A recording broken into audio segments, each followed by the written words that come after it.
اللہ تعالیٰ نے قرآن کریم میں فرما دیا لقد خلقنا الانسان فی احسن تقویم، ہم نے انسان کو بڑے احسن اور اچھے انداز میں پیدا کیا ہے۔ کہیں اللہ نے فرمایا وَلَقَدْ كَرَّمْنَا بَنِي آدَمَ، ہم نے بنی آدم کو معزز اور محترم بنایا ہے۔ اب یہ انسان بنا کر ایمان کی عظیم دولت دی۔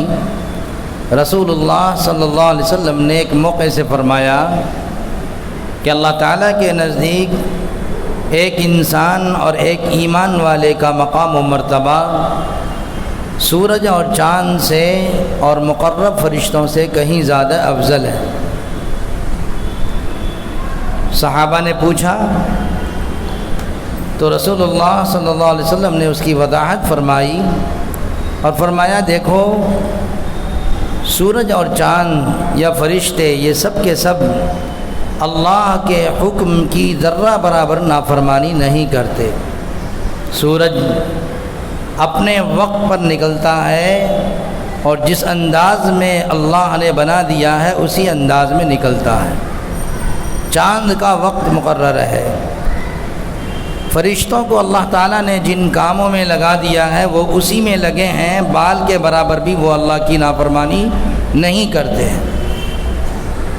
لیکن یہ انسان، اس کے ساتھ آزمائش ہے۔ جہاں نیکی کی ہدایت اور ترغیب دی گئی ہے وہاں اس کے اندر بدی کرنے کی بھی صلاحیت دی گئی ہے، اور یہ بھی بتلا دیا گیا کہ بدی کرنے پر تمہارا کیا معاملہ ہوگا اور نیکی کرنے پر تمہیں کیا اجر و ثواب ملے گا۔ تو یہ اختیارات، یہ چیزیں اللہ تعالیٰ نے انسان کے اندر دے رکھی ہے۔ اللہ تبارک و تعالیٰ نے اسی پر جزا اور سزا مقرر فرمائی ہے۔ جو شخص اپنے خواہشات اور شیطان کے راستوں کو چھوڑ کر رحمان کے راستے پر چلتا ہے، اس کے طریقوں پر چلتا ہے، اللہ تبارک و تعالیٰ اس کا مقام و مرتبہ ان مخلوقات سے بھی اعلیٰ فرماتے ہیں۔ میرے محترم بزرگوں، میں نے جو قرآن کریم کی آیت پڑھی ہے اللہ تعالیٰ اس میں فرماتے ہیں یا ایھا الذین آمنوا ارکعوا واسجدوا واعبدوا ربکم وافعلوا الخیر لعلکم تفلحون۔ ایمان والوں کو اللہ تعالیٰ نے خطاب فرمایا اے وہ لوگ جو ایمان لائے، یا ایھا الذین آمنوا، اے ایمان والو، ارکعوا، رکوع کرو، واسجدوا، اور سجدہ کرو،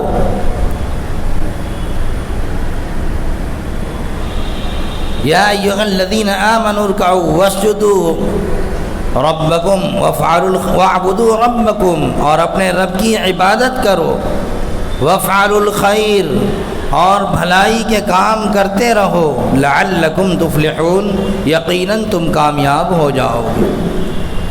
تو اللہ تعالیٰ نے اس آیت میں خاص طور پر ایمان والوں کو مخاطب فرمایا ہے۔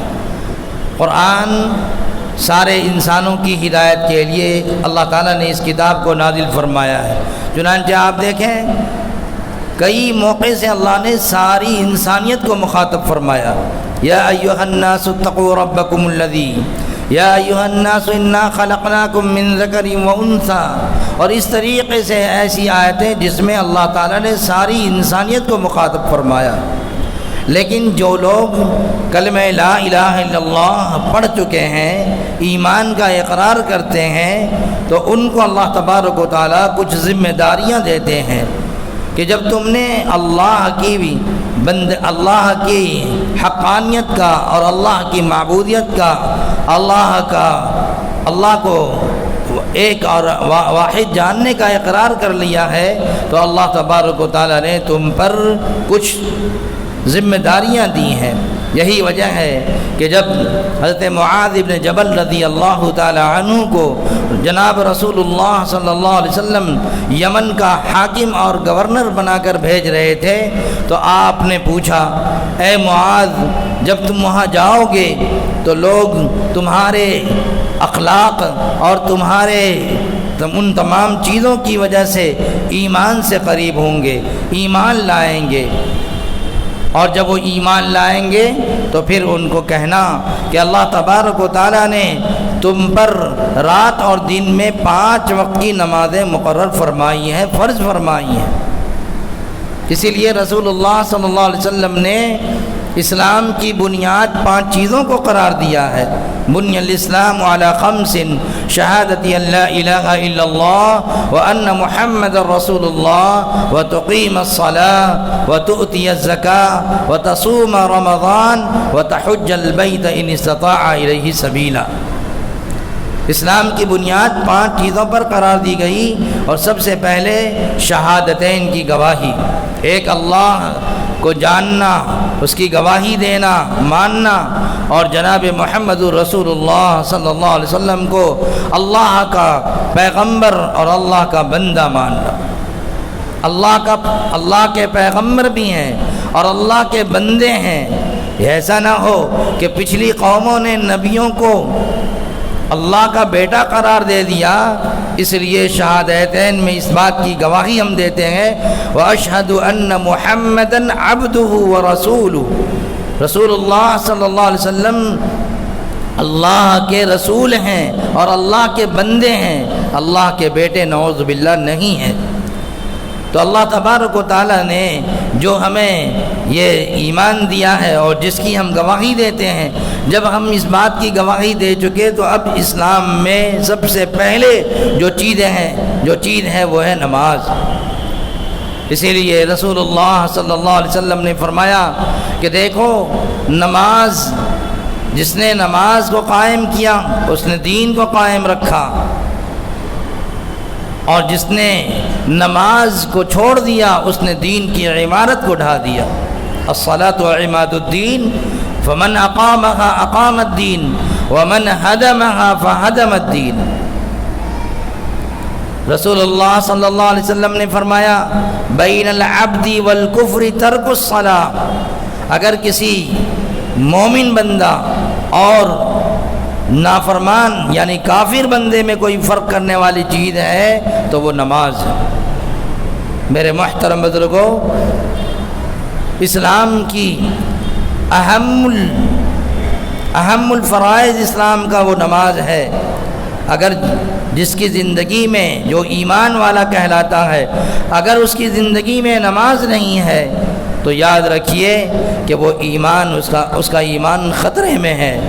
وہ بظاہر تو مسلمانوں جیسا نام ہے، لیکن زندگی میں نماز نہیں ہے تو اللہ تبارک و تعالیٰ کے یہاں اس کو مومن شمار نہیں کیا جائے گا، کیونکہ مومن کی پہچان نماز سے ہوتی ہے۔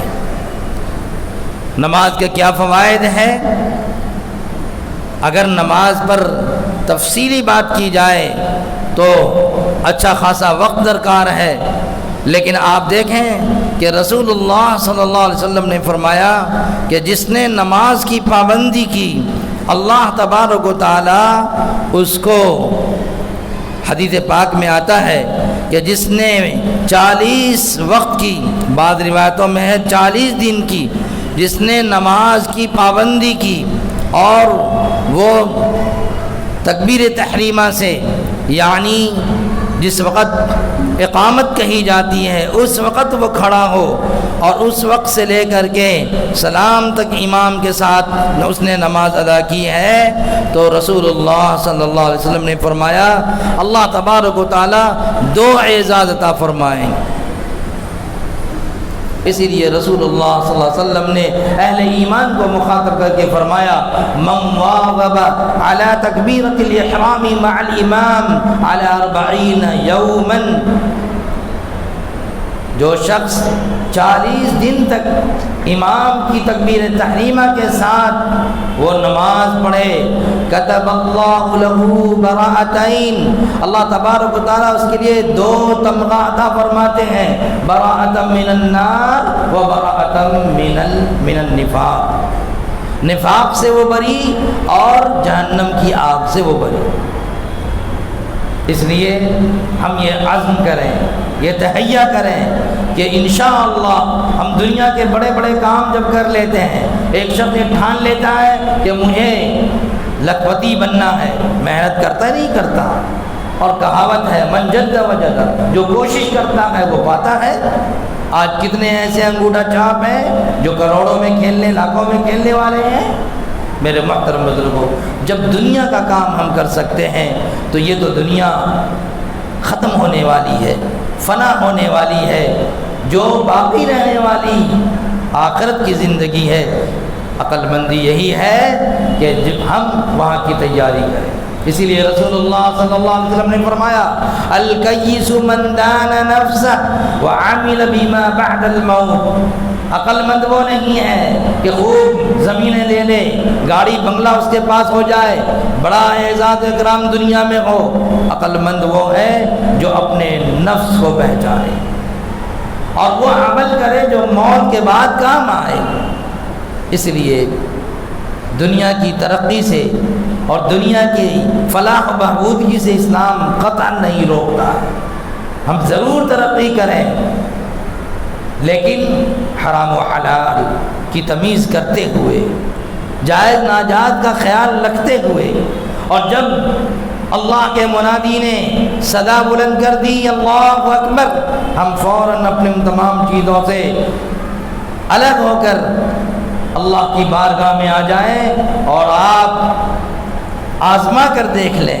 یہ بات کوئی کہنے کی نہیں ہے، کرنے کی ہے۔ اگر ہم نے 40 دن تک تکبیر تحریمہ کے ساتھ نماز ادا کر لیا، انشاءاللہ ہم خود اس بات کو محسوس کریں گے کہ کوئی بات غلط ہماری زبان سے نہیں نکلے گی انشاءاللہ۔ اور اللہ تبارک و تعالیٰ جب ہماری زندگی کو قرآن و سنت کے مطابق ڈھال دیں گے، ہم اللہ کے قول کے مطابق کام کریں گے، یعنی عقل حلال کی ہمیں توفیق مل جائے گی، صدق مقال کی توفیق مل جائے گی، حلال کمائی کے بغیر ہمارا ہاتھ نہیں اٹھے گا، حرام کے لقمے سے ہم بچیں گے، اور جو بات کہیں گے سچ اور صحیح کہیں گے۔ یہ نماز کی برکت ہے کہ اللہ تبارک و تعالیٰ عقل حلال اور صدق مقال عطا فرما دیتے ہیں۔ جب یہ چیزیں مل جائیں گی تو انشاءاللہ جنت بھی ہمیں عطا کر دی جائے گی اور جہنم سے ہم بچا لیے جائیں گے۔ اس لیے یہ عزم کر کے اٹھیں کہ انشاءاللہ ہم 40 دن تک، میں آپ سے زیادہ نہیں مانگتا، 40 دن تک ہم نماز پڑھ کے دیکھیں تکبیر تحریمہ کے ساتھ۔ اور یاد رکھیے شیطان اتنا ہمارا کھلا ہوا دشمن ہے، اسی لیے قرآن نے کہا وَلَا تَتَّبِعُوا خُطُوَاتِ الشَّيْطَانِ إِنَّهُ لَكُمْ عَدُوٌّ مُّبِينٌ۔ شیطان کے نقش قدم پر مت چلو، وہ تمہارا کھلا ہوا دشمن ہے، ہمیں یہ کام کرنے نہیں دے گا۔ بہت سارے حالات آئیں گے، ان حالات سے ہمیں لڑنا پڑے گا۔ کبھی یہ سستی ہوگی کہ میاں ابھی تو اذان ہی ہوئی ہے، ذرا سا سو جاؤ، ذرا آرام کر لو، اور اس طریقے سے نہ جانے کیسے کیسے حالات آئیں گے۔ لیکن اگر ہم نے عزم مصمم کر لیا کہ مجھے 40 دن تک نماز تکبیر تحریمہ کے ساتھ پڑھنی ہے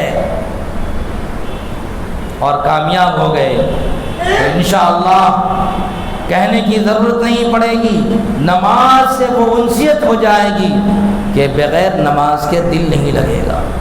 اس لیے نسخہ لے کر جائیں اور اپنے آپ کو بدلنے کی کوشش کریں۔ اللہ تعالیٰ نے فرمایا اے ایمان والو، رکوع کرو، سجدہ کرو اور اپنے رب کی عبادت کرو اور خیر کے کام کرتے رہو، یقیناً تم کامیاب ہو جاؤ گے۔ یہ ہمارا ہم سے مطالبہ ہے۔ اللہ تبارک و تعالیٰ ہم سے یہ مطالبہ فرما رہے ہیں ایمان والوں کو مخاطب کر کے، رکوع کرو، سجدہ کرو، یعنی نماز پڑھو، اور وَاعْبُدُوا رَبَّكُمْ، اپنے رب کی عبادت کرو۔ یہ بڑی تفصیلی بات ہے اور بڑی تفصیل کا یہ جملہ ہے۔ عبادت ہر وہ چیز آ گئی جو ہم زندگی میں برت رہے ہیں، ہماری آنکھ کھلی اللہ کے حکم کے مطابق، ہم نے آنکھ کھولی اور نماز اور دعا پڑھی اور تمام چیزیں ہم نے کی، کاروبار ہم نے اللہ کے حکم کے مطابق اور جناب محمد رسول اللہ صلی اللہ علیہ وسلم کے طریقے کے مطابق کیا، یہاں تک کہ رسول اللہ صلی اللہ علیہ وسلم نے فرمایا کہ محبت جو آج جس کا بیجا استعمال ہے، محبت اللہ سے کی جائے، اور اگر آپ کو کرنی ہے محبت تو اپنے بیوی بچوں سے کریں، نہ کہ یہ دنیا والوں کے لگائے ہوئے جھول جھمیلے جس سے ہم جہنم کے حقدار بن جائیں، ایسی چیزوں سے اپنے آپ کو بچائیں۔ آج کون سا اسکول اور کالج محفوظ ہے جہاں پر یہ درس نہ دیے جاتے ہوں کہ جناب کوئی کسی لڑکی کا جو ہے وہ بوائے فرینڈ نہیں اور کوئی لڑکے کا گرل فرینڈ نہیں، یہ مزاج، یہ تصور، یہ کیا ہے؟ یہ دنیا والوں کی یہ تمام چیزیں ہیں، اس سے بچیے اور اپنی اولاد کو بچائیے۔ اور اسی لیے رسول اللہ صلی اللہ علیہ وسلم نے فرمایا عجلوا بتزویج البنات قبل الفضیحہ، لڑکیوں کی شادی اور ان کا نکاح رسوائی سے پہلے کر دو۔ اسلام کے اندر یہ کہا گیا کہ بالغ اور نکاح کر دیا جائے، یہاں تک یہ کہا گیا کہ اگر نابالغی میں بھی نکاح کر دیا جائے تو نکاح ہو جاتا ہے، رخصتی بعد میں۔ یہ انہی چیزوں کے آج ان تمام چیزوں پر اعتراضات کیے جاتے ہیں، لیکن اس کی حقیقت تک پہنچنے کے لیے اسلام کا مطالعہ ضروری ہے، نہ یہ کہ غیروں کی عینک لگا کر کے ہم جو چاہیں بول دیں اور زبان سے نکلی ہوئی بات یہ تو پھر پکڑ میں آئے گی۔ اس لیے خاموشی کا مزاج اختیار کریں، اسلام پر جس سے آ جائے ایسی باتوں سے اپنے آپ کو بچائیں اور معلومات کریں، اسلام کے جاننے والوں سے معلوم کریں۔ فَاسْأَلُوا أَهْلَ الذِّكْرِ إِن كُنتُمْ لَا تَعْلَمُونَ، اللہ نے فرما دیا ہے کہ تم نہیں جانتے ہو تو جاننے والوں سے پوچھو، اسلام پر معترض نہ بنے۔ ہاں، اسلام کی باتوں کو لے کر کے اور اسلام کے ان تمام چیزوں کا مطالعہ کر کے غیروں کو جواب دینے والے بن جائیں، کیونکہ آپ جہاں پر ہیں وہاں کوئی مفتی نہیں پہنچ سکتا ہے، کوئی عالم، کوئی مولانا نہیں پہنچ سکتا ہے۔ آپ جہاں ہیں وہیں اسلام کے ایک آپ سپہ سالار ہیں، اسلام کو آپ کے عمل اور قول سے جانا اور پہچانا جائے گا۔ آپ جس شعبے میں بھی ہیں اسلام کے آپ جو ہیں ایک علمبردار ہیں، لہذا اتنی باتوں کو جان کر اسلام کو فروغ دینے والے بنیے، نہ کہ ان کی اعتراضات اور ان کے سوالوں سے اپنے اسلام کو کمزور سمجھنے لگ جائیں، یہ ہمیں شیوا نہیں دیتا۔ اس لیے اسلام کی تعلیمات کو حاصل کرنے والے بنے۔ اللہ تبارک و تعالی ہمیں صحیح معنوں میں مسلمان بنا دے، اور یہ نسخہ جو آپ کو قرآن اور حدیث کے حوالے سے دیا گیا ہے اس پر عمل کر کے دیکھیں، انشاءاللہ اس کا جو فائدہ ہوگا وہ ہم اور آپ زبان سے نہیں بیان کر سکتے ہیں۔ اللہ ہمیں جہنم کی آگ سے بھی بچا لے اور اللہ تعالی ہمیں نفاق سے بھی بچا لے۔